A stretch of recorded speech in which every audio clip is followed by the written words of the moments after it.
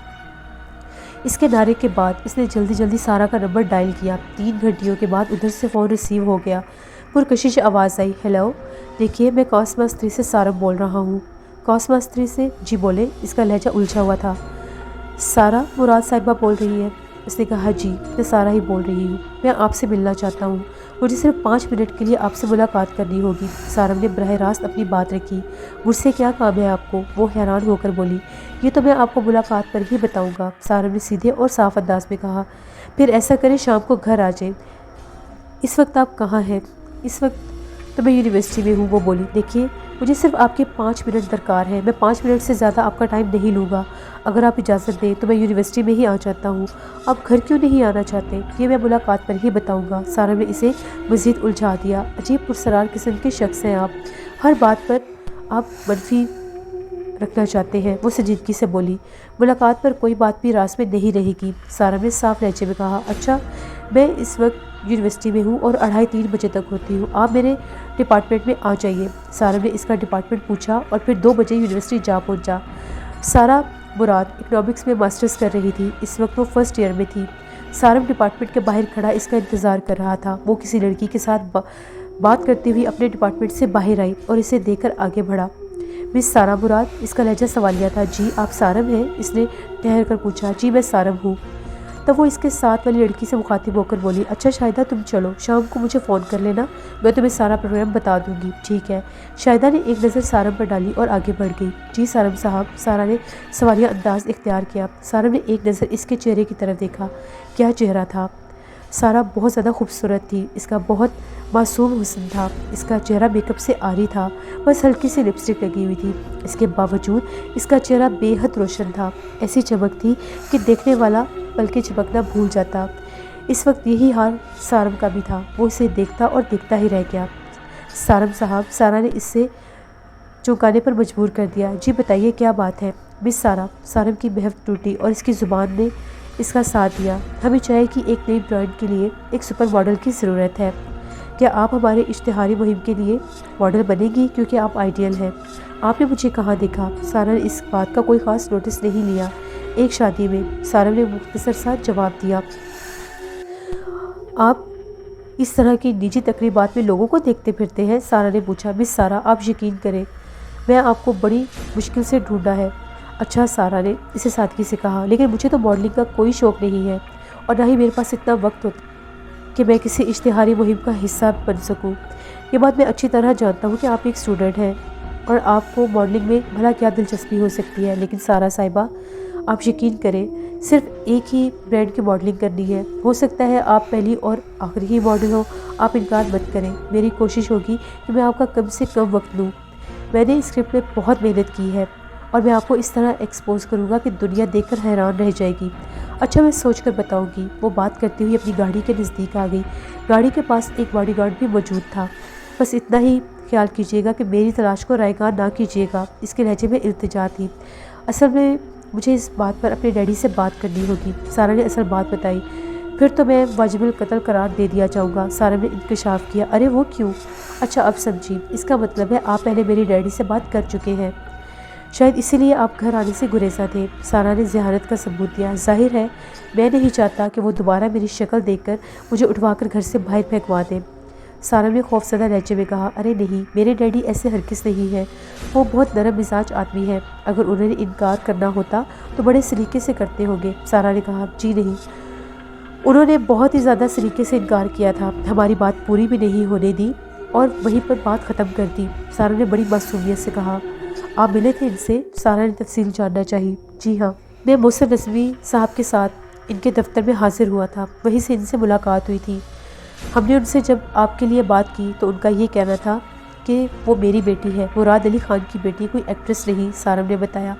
بات تو انہوں نے صحیح کہی، سارا نے بہت سنجیدگی سے کہا۔ ڈیڈی کے فیصلے کے بعد اس موضوع پر مزید بات کرنا یا سوچنا فضول ہے۔ سوری مسٹر سارم، مجھے دیر ہو رہی ہے، میں چلوں گی۔ شوفر نے اسے دیکھ کر گاڑی کا دروازہ کھول دیا اور وہ پچھلی نشست پر بیٹھ گئی، دروازہ بند کر دیا اور گاڑی تیزی سے اس کے سامنے سے سرسراتی ہوئی گزر گئی۔ کاررواں کو گزر دیکھ کر وہ کھڑا عجیب نظروں سے دیکھتا رہا۔ سارم کو اس بے اعتنائی کی اس سے امید نہیں تھی۔ اس کا دل بہت اداس تھا، چہرہ بھی بہت اداس تھا۔ وہ اپنے اداس دل کو لیے اپنے آفس میں آ گیا۔ اس کے سامنے وہی ریسیپشنسٹ روحی تھی۔ روحی نے پوچھا، سر خیریت تو ہے؟ آپ کو کیا ہوا ہے؟ ہاں خیریت ہی ہے، بھلا وہ کسی کو یہ بات کیوں بتاتا؟ محسن نظمی صاحب نے بھی سارم کو اپنے آفس میں بلایا تھا اور وہ بھی سمجھ گئے تھے کہ سارم کسی بات سے اداس ہے۔ تبھی انہوں نے پوچھا، سارم کیا بات ہے؟ سارم نے یہ کہا، سر کچھ نہیں، بس میری طبیعت ٹھیک نہیں ہے، میں گھر جانا چاہوں گا۔ آج سارم سارا دن سے ہی بے چین اور اداس تھا۔ شام کو جب وہ اپنی فیملی کے ساتھ بیٹھ کر کھانا کھا رہا تھا تو سارم کے والد صاحب نے، اعظم علی صاحب نے اس بات کو نوٹس کیا کہ سارم کسی بات کو لے کر پریشان ہے اور وہ ٹھیک سے کھانا نہیں کھا رہا۔ کھانا کھانے کے بعد اعظم علی صاحب نے سارم سے کہا، سارم بیٹا کیا بات ہے؟ تم کچھ پریشان لگ رہے ہو۔ تبھی سارم نے کہا، نہیں ابو، میں بالکل ٹھیک ہوں۔ تو پھر تم کھانا کیوں نہیں ٹھیک سے کھا رہے؟ بس ابو میں نے کھانا کھا لیا جتنا کھانا تھا۔ دیکھو بیٹا، اگر کوئی بات ہے تو تم مجھ سے شیئر کر سکتے ہو، پریشان ہونے کی ضرورت نہیں، میں صرف تمہارا باپ ہی نہیں تمہارا دوست بھی ہوں۔ تبھی سارم نے سوچا کہ اپنے دل کا حال اپنے ابو کو بتا دے۔ تبھی سارم نے کہا، ابو مجھے ایک لڑکی کی تلاش تھی، وہ لڑکی مجھے مل گئی ہے، تو اس میں پریشانی والی کون سی بات ہے؟ ابو وہ لڑکی مجھ سے مل کر اس نے انکار کر دیا ہے۔ پہلے یہ بتاؤ کہ وہ لڑکی تمہیں اپنے پروجیکٹ کے لیے چاہیے یا ذاتی زندگی کے لیے؟ تبھی سارم نے کہا، پہلے تو بات پروجیکٹ تک تھی، لیکن اب کچھ ذاتی بھی ہوتی جا رہی ہے۔ وہ لڑکی ہے کون؟ وہ ایک بہت بڑے باپ کی بیٹی ہے، شہر کے ایک بہت بڑے صنعت کار مراد علی خان کی بیٹی ہے۔ میں نے اس کے ساتھ مل کر ماڈلنگ کی اس کو آفر کی، لیکن اس نے صاف انکار کر دیا۔ اس کا مطلب ہے کہ وہ لڑکی خاندانی ہے۔ دیکھو بیٹا، ایسے کام سوچ سمجھ کر کیے جاتے ہیں۔